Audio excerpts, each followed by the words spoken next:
Welcome to the Caribbean Cricket Podcast, your one-stop shop for all things West Indies cricket. By the fans, for the fans.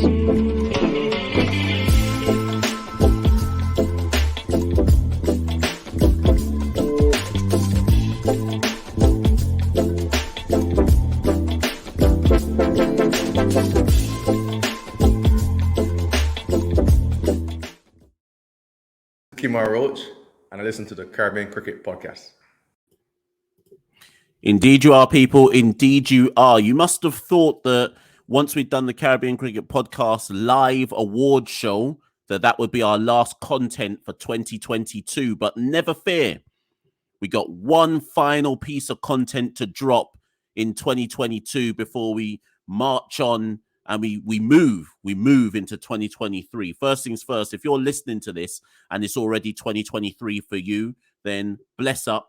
May you have a prosperous 2023. May you step into 2023 with your best foot forward, and may you receive inexhaustible blessings on your journey in 2023. If, like me, the clock is yet to count down and we're several hours away from 2023, well, bless up all the same. And we give thanks, we give thanks for another year coming to an end. We give thanks for the strength and guidance we've received from whoever you've received it from, whoever's touched you, in order to go forth with our best foot forward. But enough of my sermons. My name is Machel St. Patrick here, one half of the Caribbean Cricket Podcast, and I'm here to deliver the Caribbean Cricket Podcast New Year's resolutions as we step into 2023. But as ever, before I get into that, a bit of admin. I tried and I said, let's try and touch 4K YouTube subscribers before the year is out. At the time of recording, we are on 3,934.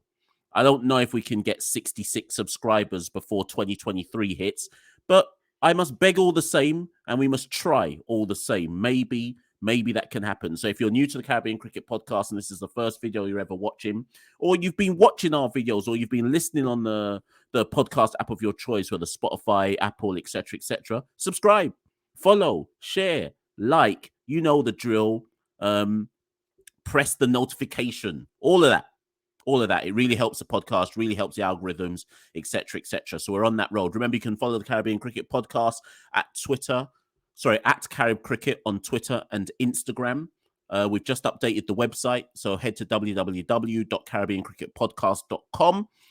That's kind of like the one-stop shop to find everything you need to know. And of course, big up anybody who's become a patron over the last month. We've had 8 new patrons in the last month for the Caribbean Cricket Podcast. Big up you guys and girls. Big up anybody who's been a patron from the get-go or jumped on the wave at any point. You're really the ones that help the Caribbean Cricket Podcast because we don't have any sponsors. 2.5 years in now, we're still maybe 3 years in now, and we still haven't got any sponsors. No, 2.5 years in, people. We still not got a sponsor. If you know anybody who you think should be sponsoring the Caribbean Cricket Podcast, send them this show. Send them a link and say, get behind these guys. They're the ones who really tell us what's going on in West Indies cricket. But head to www.patreon.com/Carib Cricket and you can become a supporter of the podcast and of all of our content for as little as £2, $2, £2, €2, €2, whatever your currency might be. You can become a supporter. But let's get into it, people. Let's get right into it. Why have I done this video? Because in the UK, as I record, we're about 4 hours away from 2023. And I thought it was just right that we ended the year by saying, these are the things we'd like to see happen in 2023. 2022 was a rough year in West Indies cricket. It feels like every year in West Indies cricket is a rough year. But 2022 was a rough one. Cuss-outs galore. Retirements galore. World Cup knockouts galore. Listen, it's been a rough one. And if you haven't yet, like I say, if you haven't watched our 2022 Caribbean Cricket Podcast award show, which we did last night, do go back and watch that, listen to it, etc. But I've listed 10 things that I'd like to see happen in West Indies cricket in 2023. So I'm just going to go through the list. This should be a quick video. This should be quick content. I say that all the time, but this should be a quick one. So these are the 10 things I would like to see happen in West Indies cricket in 2023. And this isn't in order of importance. These just happen to be the things that I wrote down a couple of days ago in terms of my wishes for 2023. Wish number one, I'd like to see West Indies get through the ODI World Cup qualifiers in June. I believe they're going to be in, is it June? I think they're going to be in June. They're scheduled to be in Zimbabwe. I am, of course, assuming that the West Indies are going to end up in the World Cup qualifiers. We are still mathematically going through to the main stage of the World Cup because we still are holding on to 8th place in the ODI Super League. But we still need snookers. We need South Africa to hold, like, I think England need to beat South Africa 3-0. I think we need Sri Lanka to still catch a few more licks and so on and so forth. As things currently stand, we're actually qualifying for the World Cup main stage. But the chances are by about February or whatever it might be that we're going to be having to go to the World Cup qualifiers. So wish number one is that West Indies find a way to get through the ODI World Cup qualifiers. They end up as one of the top 2 teams to make it through to the ODI World Cup in the summer. Of course, by then we'll have a new coach. And that's going to be almost like their first big major task, getting us through those ODI World Cup qualifiers. I don't even want to. Santoki and I have discussed this like in the WhatsApp, and we'll probably drop a few episodes on it for West Indies on 99.94 DM. If West Indies don't make it to the ODI World Cup, the cuss out that will go on throughout the Caribbean might signal the end of West Indies cricket altogether. T20s, not enough people treat T20s like it's an important format of cricket in the Caribbean. So us crashing out of those World Cups, it's a cuss out, but it's not a major cuss out. You lot want to see cuss out? Watch what happens if we don't make it through to the ODI World Cup. New Year's resolution, wish number 2. I'd like to see Cricket West Indies continue to invest in the women's game. And I'd like the West Indies women's team to continue to show levels of incremental improvement. Now, some of you will be like, what do you mean, Mash? We just got slaughtered by England at home. Obviously, what was it? Was it 5-0 in the T20s and 3-0 defeat in the ODIs? I take all that with a pinch of salt, because the reality is the gap between the women's game in England versus the women's game in the Caribbean, when you add on the fact that we've had 2 years of basically no cricket in the Caribbean due to the pandemic. We have funding issues in the Caribbean. We've just seen one of our goats of the game, Deandra Dottin, step away from West Indies cricket. So you can't really judge the West Indies women's game by how we fail to compete versus England on a regular basis. Like, what's that? What type of comparison is that? Okay, that's too wide of a gap to make a legitimate comparison. So what I'd like to see instead is some incremental improvements. So, for example, in the recently completed series, we saw Rashada Williams come into her own a bit more and show that she has developed her game a bit more and show that she's got a few more expansive strokes in her game. That's what I mean by incremental improvements. That's realistically where we need to look at the women's game in the Caribbean. And that also requires the Cricket West Indies to continue to fund. It requires Cricket West Indies to make sure that the women's academy that is supposed to be happening alongside, or should I say, do you want to call it girls? I'm going to call it women. The women's academy or under 19, under 20 academy that's supposed to be happening alongside the boys, which is scheduled to really get going next year. I need to see that develop in the same way how the West Indies Academy has developed in 2022. So I'd like to see that. My third wish for 2023 or resolution is I want to see improvement in the way that cricket is covered in the Caribbean. So this is a challenge to the Caribbean media. Listen, I'm going to be big and bossy right now. Big and bossy. The best media outlet covering cricket in the Caribbean is the Caribbean Cricket Podcast. There, big and bossy. I'm saying it with chest. Nobody covers cricket better than us. West Indies cricket. No one does, right? And the reason why I say no one does is because nobody goes into the depth of analysis that we do. Nobody answers the questions that need to be asked like we do. Nobody engages with the stakeholders of the game and get down to the nitty gritty like we do. That's not arrogance. I'm just calling that's straight facts as far as I'm concerned. I'm calling it straight facts. If you want to talk about media outlets in the Caribbean, as far as we are concerned, and I'm speaking on behalf of Santoki as well, we're number one. You obviously people point at numbers and say, no, you're not. Okay, obviously numbers we're not, but we're number one. So my challenge to the rest of media in the Caribbean is match us. Match us. And when I say match us, what I mean is match us in terms of the depth of analysis, match us in terms of the forensic questions you're answering, not gotcha questions, not clickbait questions, forensic questions. And match us in the sense of being realistic in what you're asking for with regards to West Indies cricket. That's a challenge to West Indies media or cricket media in the Caribbean. So that's resolution number 3. And sorry, I should just say the reason why I'm saying that isn't because I'm trying to say, oh, you must be like the Caribbean Cricket Podcast, although that's what it'll sound like. No, what I'm trying to say is it benefits the wider cricket public in the Caribbean if our media improves in terms of the quality of the work they're doing around cricket. And don't get me wrong, I'm not saying everyone's rubbish. No, there are some brilliant journalists when it comes to cricket or talking heads when it comes to cricket in the Caribbean, but it's not consistent enough. Wish number 4. In 2023, the West Indies Test side, and in fact, sorry, I should say it's a full format tour. So the white ball sides and the red ball sides will play tours. We will tour South Africa in 2023, and India will tour us in the summer of 2023. My wish for 2023 is that we compete. Make no mistake about it, as much as we've said that South Africa have caught the same licks as we did in Australia, make no mistake about it, West Indies are up against it when they travel to South Africa in March for not only the Test series, but the T20 series, the ODI series, everything. We're going to be up against it. I think it's an all full format tour against South Africa. We're going to be up against it, right? I just need to see us compete, particularly in Tests. In fact, you know what? Everything. I need to see us compete. I need to see us take some W's back from South Africa.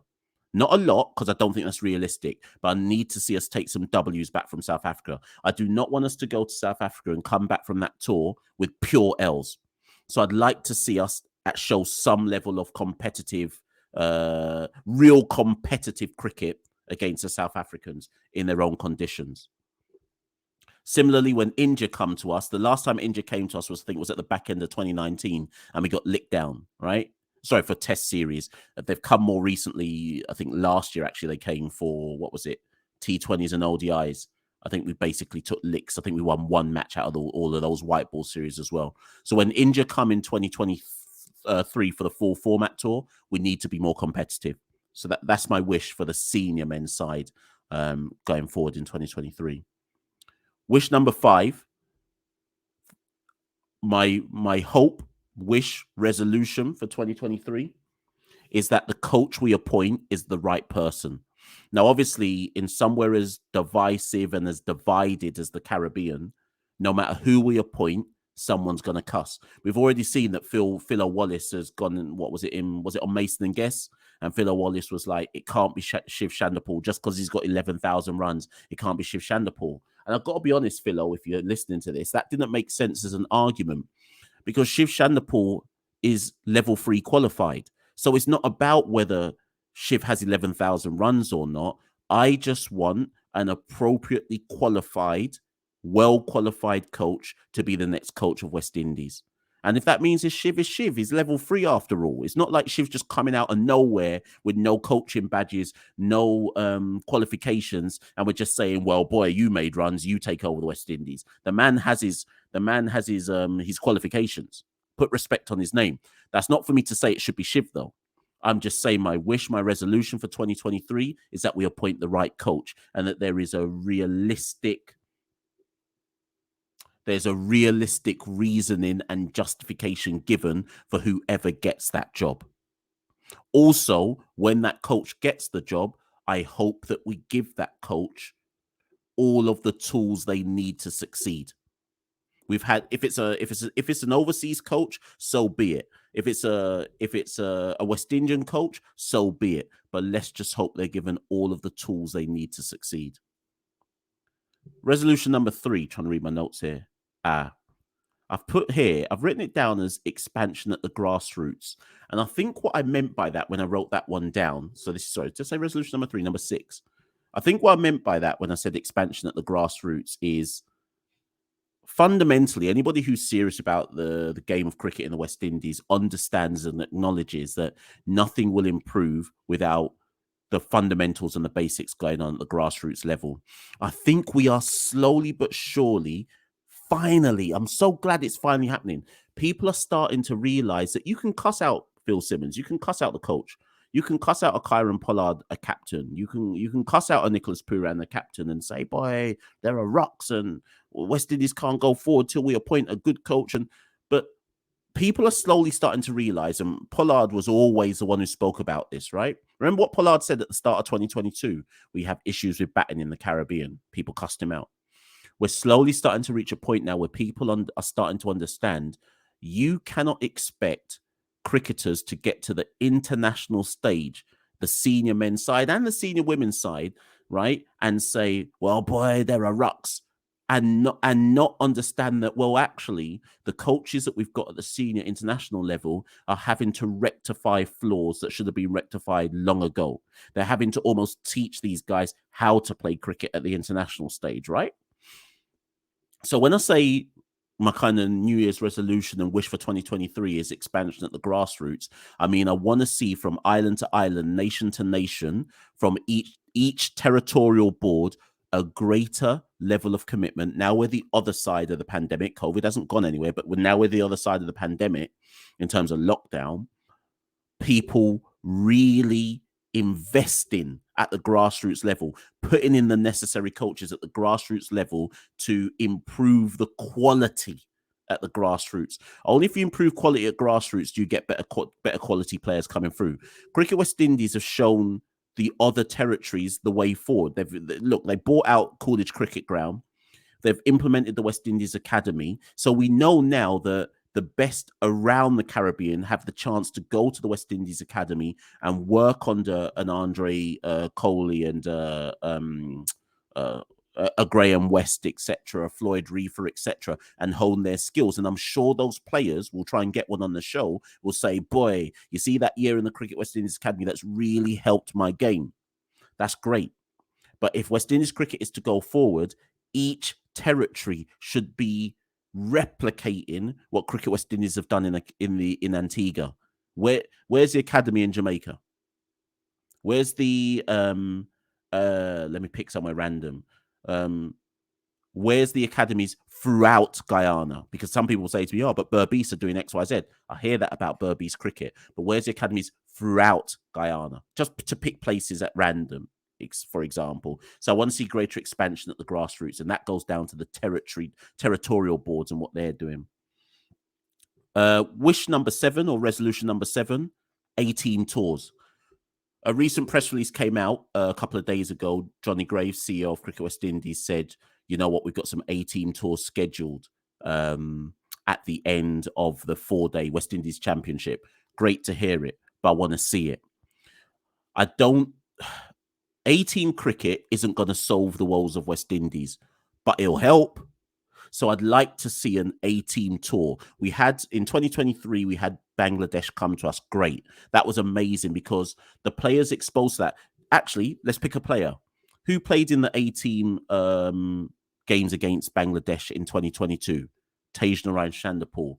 By the end of 2022, Tej had gone to Australia and excelled against the Australians in his first ever international series. So I'd like to, we got to call it as we see it. 18 cricket helps bridge the gap between West Indies Academy, territorial cricket, 18 cricket, international cricket. So when Johnny Graves says we got some 18 tours scheduled, some West Indies Academy tours scheduled, fantastic. But I want to see it. Let's see what they've got up their sleeve. Let's see where the team's going to go, and let's see what numbers these players can produce. I've written down for wish number 8 or resolution number 8, 4-day cricket. But I think that goes with number 7. So forget that. It looks like I'm only going to have 9 resolutions, people. So resolution number 8. Resolution or wish number 8 for 2023 is I want the local boards to be held to account. Boy, let me sip my drink about that one. Each territorial board, the JCA, the BCA, the TTCB, the Leeward Islands Cricket Board, the Windward Islands Cricket Board, the Guyana Cricket Board. I want every single one of them, all of the cronies in them, all of the presidents in them, I want them to be held accountable. And guess what? I don't even mean held accountable by the higher heads of Cricket West Indies, because there's only so much they can do. I want those who are invested in cricket within their own islands, their own nations, their own territories, to hold your cricket boards accountable. So I am a Jamaican, yeah? I was born in Jamaica. My people are all Jamaican.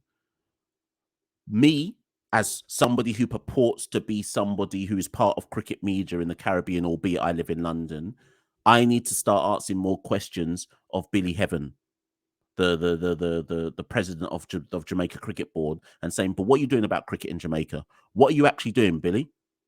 What are you doing to move cricket forward in Jamaica? Those who are in Trinidad, what questions are you asking of Basaraf? What's he actually doing to move cricket forward in Trinidad? Is he actually doing a good job? Call him out. And I know what some people say. They'll say, well, boy, if you call certain man out, you might lose your patronage. You might see certain doors shut for you because of the power they wield. Well, you know what? That's why we have to speak power. We have to speak truth to power. Listen, if we don't do it, we, the people, are the true stakeholders of the game. And if it means that man and man have to cut us off and shut doors and so on and so forth, that doesn't mean you give up. You still speak truth to power. You still ask your regional cricket boards and cuss out and write into the newspapers, get on the radio stations and make them feel uncomfortable. Because some of these people are what I call, they're old boys. They're old boys, yeah? And they got jobs for life. Like, let me not, I was about to say words like corruption. Boy, let me relax. But they got jobs for life. And until we call them out and say to them stuff like freedom of information request, show us the accounts. Show us how you've actually been investing in cricket in your nation, in our island, in our nation. Show us, justify why you're getting paid the money you're getting paid. What have you done for cricket in the region? In 2023, I want to see less of, oh boy, it's the president of Cricket West Indies' fault. I want to see less of that. And that's not because I don't think Skerritt is above a cuss out, or Shallow, or anyone like that, or Johnny Grave, or Jimmy Adams, or this, that, and the other. But cricket can only move forward in the Caribbean if we hold our actual territories, the cronies in our territories, to account for what they're actually doing. So all of the local media within your respective nations and your islands, start critiquing your actual cricket boards. What are they doing?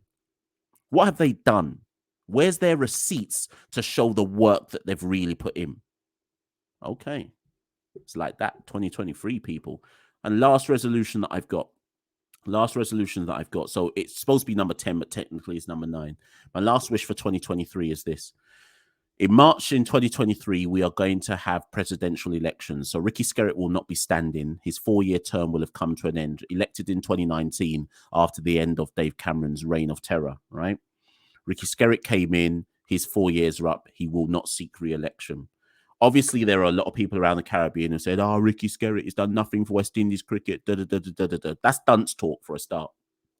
And the reason why it's dunce talk is, where did the West Indies Academy come from? Who's responsible for that then?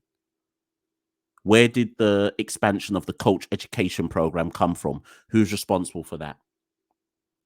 Have you ever had a cricket board in the region before that's had to deal with a 2-year shutdown of cricket due to a pandemic? That doesn't excuse Skerritt and Shallow, but they are significant mitigating circumstances that have never, ever had to be faced before by anybody who has run Cricket West Indies.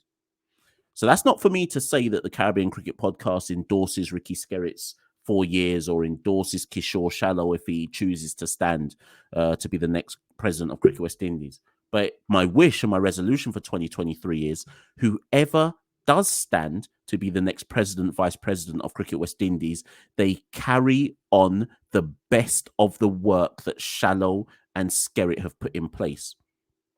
The West Indies, okay, let me drop it like this. The West Indies Academy that started this summer in 2022 is the best thing to happen in cricket in this region in years. How about that? I dare anyone to reply in the comments below or send an at Carib Cricket and say to me, "Nah, you're talking nonsense, Mash. You don't know what you're talking about." I'll say it again. The establishment of the West Indies Academy out of Antigua in the Coolidge Cricket Ground is the best thing to happen in West Indies cricket in years. And that's down to this current administration. So whoever wins in 2023 and whoever becomes the next president and VP, they need to carry on the best work of Skerritt and Shallow. If I see somebody become president in 2023 and they scrap the West Indies Academy, we might as well all just be done with West Indies cricket from now. So what I need to see in 2023, and probably I end with this as the biggest wish for 2023, is that the programs, the good programs that have been put in place by Skerritt and Shallow, I need to see the winner of the presidential elections in 2023 commit to carrying them on.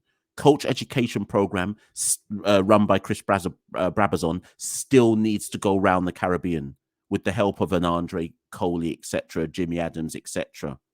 The West Indies Academy still needs to carry on, both for boys and the girls. The best of the work needs to be committed to by the next president. It shouldn't become a kind of, well, boy, the only way for me to establish that I'm different from Skerritt and Shallow is to come up with something new and scrap all the stuff that they did.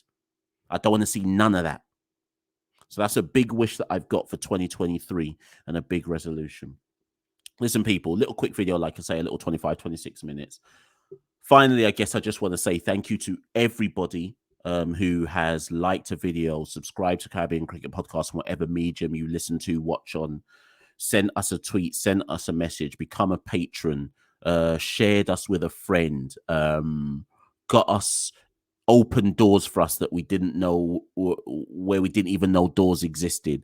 Anyone who's come on the platform, from Michael Atherton to Jimmy Adams to Kyron Pollard, anybody who's come on the platform in the last year, we just want to thank everybody for your support in 2022. We got some big things planned for 2023. The story isn't over for the Caribbean Cricket Podcast. We rest now. We reflect on the blessings in 2022. And like I say, we step out with our best foot forward, both us and you as well. All of you listening to this or watching this, we step with our best foot forward in 2023. Bless up. Have a blessed New Year's, and see you all in 2023, people. Thank you so much for listening and engaging with the Caribbean Cricket Podcast. I've been Machel St. Patrick Hewitt. Thank you and good night. We rule the cricket world.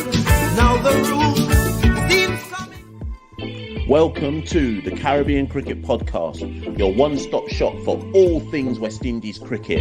By the fans, for the fans.